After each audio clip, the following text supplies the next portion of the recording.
baru yang baru pindah ke daerah Jawa Tengah. Mereka ini dari Jakarta, pindah ke daerah Jawa Tengah karena di situ bapaknya pindah tugas kerja, makanya satu keluarga tuh pada ngikut semua ke sana.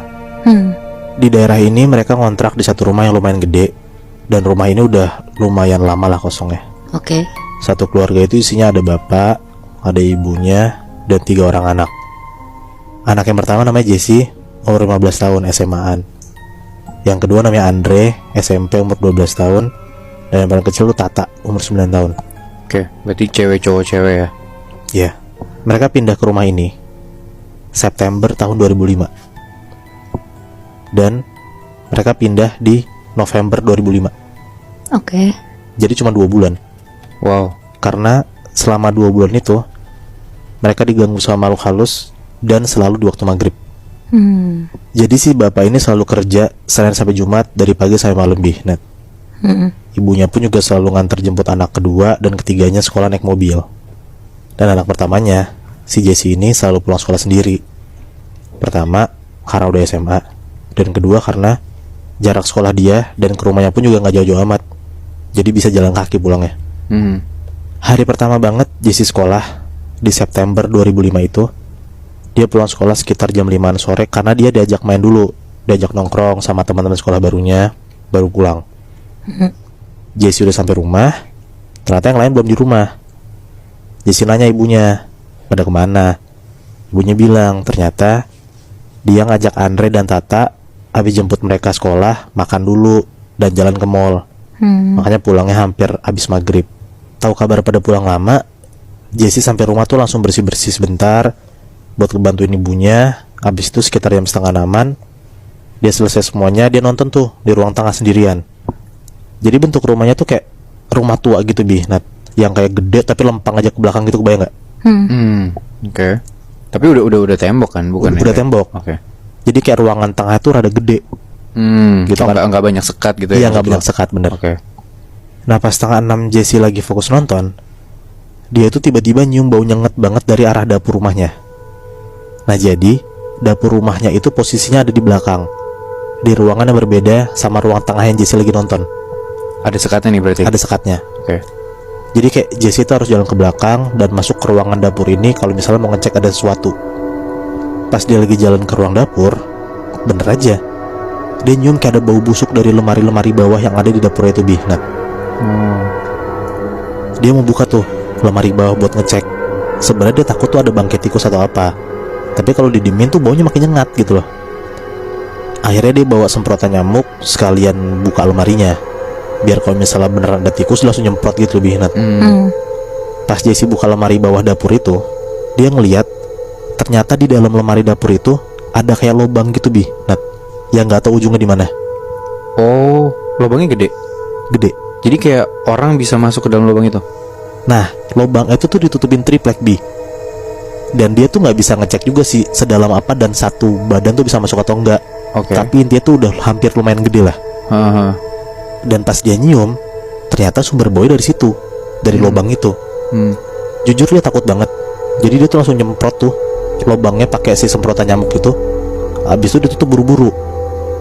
Udahlah sejam kemudian, akhirnya pada nyampe rumah dan bau itu hilang, nggak ada hal-hal aneh. Nah beberapa minggu kemudian, hampir sebulanan lebih lah, pas weekend orang tua mereka tuh mau pergi sendiri. Kasarannya kayak mau throwback gitu loh, mereka mau pacaran berdua. Jadi Jesse, Andre sama Tata disuruh tinggal di rumah. Dititipin lah nih adik-adiknya ke Jesse, karena paling gede kan dia. Sekitar jam 4-an orang tuanya Jesse pergi. Adik-adiknya tuh pada sibuk masing-masing di kamarnya. Nah si Jesse ini lagi-lagi nontonnya sendiri di ruang tengah. Sekitar jam 5:30-an, tiba-tiba adik terakhirnya Jesse, si Tata ini teriak dari arah dapur. Kaget lah si Jesse karena dia taunya Tata tuh ada di kamar. Kok tiba-tiba didengar adiknya teriak di dapur gitu kan. Harusnya kalaupun di kamar dan dia jalan ke dapur, Jesse lihat dong. Iya benar. Karena ruang tengah kan dia bisa ngeliat kemanapun gitu Langsung nih si Jesse lari ke arah dapur buat nyamperin Tata, nyamperin adiknya. Tata ngeliat Jesse, langsung ngomong tuh, "Kak Jess, aku lihat ada tangan keriput keluar dari lemari." Lemarinya itu lemari yang dia ngeliat yang waktu itu yang ada lubangnya. Oh, yang Jesse lihat waktu itu? Iya. Oh. Ditanyalah sama Jesse, tangannya kemana? Tata bilang tiba-tiba tangannya tuh masuk sendiri ke dalam lemari dan nutup lemarinya. Di situ tuh Jesse bener-bener takut banget Nat. Dia mikir fix banget ini tuh ada sesuatu di lemari ini karena waktu itu dia pernah nyium bau nyengat dan ada lubang. Dia beraniin diri berdua sama Tata buat buka lemarinya dan dia ngegeser tripleknya. Pas digeser, dari dalam lubang itu tuh kecium bau menyan-nyengat banget Nat. Waktu itu kan dia pernah nyium bau busuk kan, tapi sekarang dia nyium bau menyan. Kayak kasaran tuh dari dalam lubang tuh ada kayak yang bakar menyan gitu lah. Si Jesse ngambil senter, habis langsung diarahin tuh ke lubangnya buat diterangin. Diarahin senter dan lihat ke dalam. Ternyata Nat, di dalam lubang itu ada kepala kambing. Wow. Kepala kambing tuh ada asapnya, dan itu yang nyebabin bau menyan itu dari sana.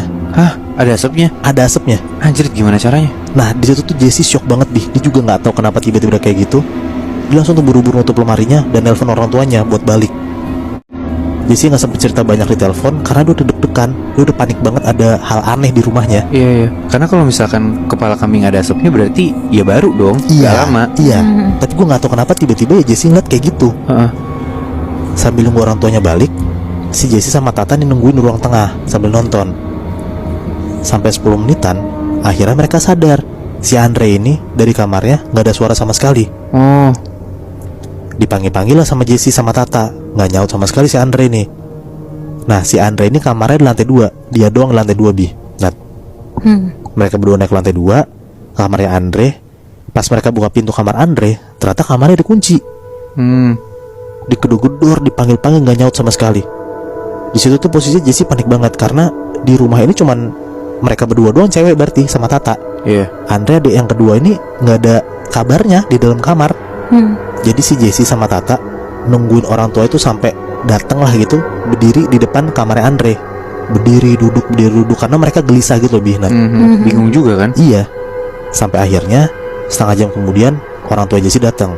Bapak itu langsung gedor-gedor pintunya Andre, nggak dijawab. Saya pada akhirnya bapaknya nih ngedobrak pintu kamarnya Andre Nat.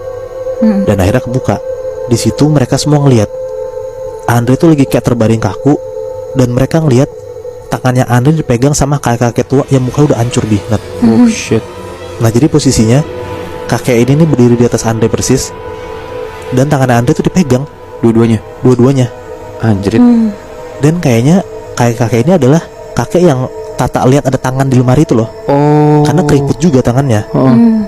Walau keluarga mereka nggak kuat-kuat banget agamanya, tapi kayak mereka semua tuh berusaha buat berdoa dan bikin Andre sembuh dengan doa yang mereka bisa aja. Sampai akhirnya di waktu Isya, tiba-tiba kakek itu hilang dan badannya Andre itu udah gak kaku lagi. Ya tapi di situ Andre posisinya kayak masih menggigil, mulut dan muka itu masih biru. Pokoknya keadaan Andre tuh rada mengenaskan banget lah di sana. Bapak Jesse tuh kaget banget dan dia tuh panik banget. Dia langsung keluar rumah buat nyari masjid terdekat. Dia tuh kayak mau minta tolong sama ustadz buat nyembuhin Andre gitulah. Sampai akhirnya dia ke masjid, dia ketemu Pak Ustadz, dan dia langsung tuh manggil Pak Ustadznya buat datang ke rumahnya mereka. Pas Pak Ustadz ini masuk ke rumah mereka nih, Pak Ustadz ini depan pintu banget Nat. Tiba-tiba diem dan ngomong kayak, "Permisi, saya nggak ganggu." Pokoknya posisi di situ tuh tegang banget lah. Sebelum dia naik ke kamar Andre, Pak Ustadz ini tiba-tiba jalan ke arah dapur. Di situ dia sambil baca-baca doa, sambil buka lemari tuh, lemari bawah dapurnya. Pas dibuka, baunya tuh makin nyengat Nat. Kayak bau menyan, bau busuk, pokoknya tuh bau tuh campur aduk lah. Sambil dibacain ayat, tiba-tiba dari lubang itu keluar kayak semburan api sekilas gitu. Wow. Tadi kan ada asap kan, sekarang tiba-tiba ada kayak percikan api gitu Nat. Di situ satu rumah nggak ada yang masuk ke ruang dapur kecuali Pak Ustadznya. Jadi tuh satu keluarga nunggu di ruang tengah lah. Hampir setengah jam Pak Ustadz tuh akhirnya keluar dari dapur dan dia jalan ke ruang tengah. Bapaknya Jesse tuh ngeliat tasbih Pak Ustadz yang dia pegang itu putus Nat. Nggak tahu kenapa dan gimana ceritanya, pokoknya putus aja tasbihnya. Udah di ruang tengah, Pak Ustadz ini langsung naik lah ke kamar Andre dan doain Andre. Akhirnya singkat cerita, Andre udah sadar dan keadaan Andre itu udah jauh lebih mendingan dibanding sebelumnya. Udah nggak kaku, mulutnya udah nggak biru, tangan udah nggak biru, pokoknya udah normal tapi masih lemes aja lah Andre ini. Di situ bapaknya Jesse nanya ke Pak Ustadz ini, sebenarnya di rumah ini ada apa gitu loh bisa sampai sekios itu.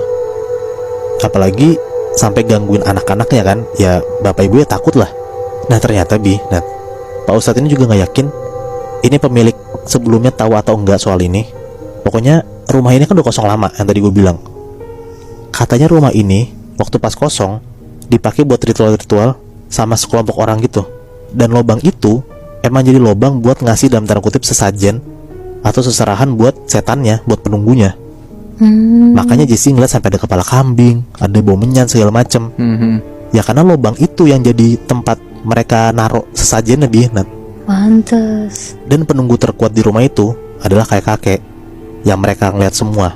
Dia tuh emang tenaganya, kasarannya lah, kuat banget di saat waktu maghrib. Karena dulu orang-orang yang ikut ritual ini tuh selalu ngelakuin ritualnya di waktu maghrib. Makanya rumah itu jadi serem dan chaos banget. Ya cuma di waktu maghrib aja. Pas tengah malam, sepertiga malam, ya nggak ada hal aneh. Wow, berarti si Pak Ustadz ini emang udah tahu dong kalau rumah itu sebenarnya rumah yang dipakai buat ritual gitu. Apa emang udah rahasia umum, Wei? Nah, setahu gue tuh emang yang tahu-tahu aja setelah kejadian itu, Pak Ustadz ini kayak punya vision gitu loh, punya bayangan. Gila juga sih. Untungnya cepet diambil tindakan ya. Kalau misalnya mereka nggak tahu apa yang ada kejadian di rumah itu waktu itu, bisa jadi lebih parah nggak sih? Ya bisa jadi sih Nat. Gue juga mikir kayak gitu. Gila, gue masih gak kebayang sih. Bahkan di rumah lu sendiri aja, lu tuh gak aman dari gangguan makhluk-makhluk halus gitu loh, Wei. Iya. Tapi gue pernah denger sih, waktu maghrib tuh emang transisi di mana dimensi kita sama dimensi gaib tuh kebuka. Jadi kayak makhluk-makhluk halus tuh bisa bersentuhan sama kita di waktu maghrib itu. Rentan banget gitu loh. Nah, apa mungkin waktu maghrib tuh lebih serem daripada tengah malam dan sepertiga malam terakhir?